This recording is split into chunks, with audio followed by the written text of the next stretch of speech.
स्मार्टफोनच्या दुनियेत क्रांती आता आपल्या शहरात. पलुसकरांच्या सेवेत सज्ज विवो एक्सक्लुझिव्ह स्टोअर.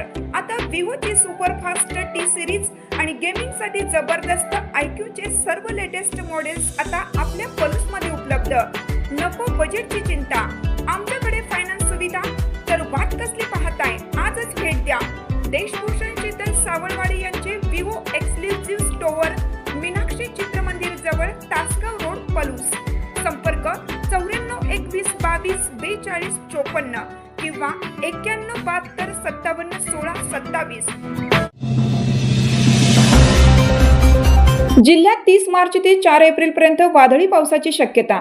जिल्ह्यामध्ये सोमवारपासून विजांचा कडकडाट, वादळी वारे, पाऊस आणि काही ठिकाणी गारपीटची शक्यता हवामान शाखेकडून वर्तवण्यात आली आहे. 30 मार्चच्या तुलनेत 31 मार्च रोजी वादळी पावसाचे प्रमाण कमी होण्याची शक्यता आहे. त्यानंतर 1 ते 4 एप्रिल दरम्यान वादळी पावसाचे प्रमाण वाढण्याचा प्राथमिक अंदाज आहे. त्यामुळे या कालावधीत काही ठिकाणी गारपीट होण्याची शक्यता नाकारता येत नाही. शेतकऱ्यांनी पुढील काही दिवस हवामानाच्या या स्थितीनुसार शेतीची कामे नियोजित करावीत.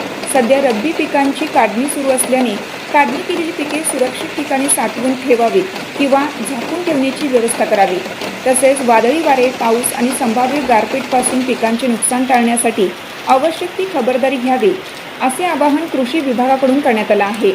त्याचबरोबर मेघगर्जना आणि विजेच्या कडकडाटावेळी नागरिकांनी व शेतकऱ्यांनी स्वतःची तसेच पाळीव जनावरांची सुरक्षितता सुनिश्चित करावी.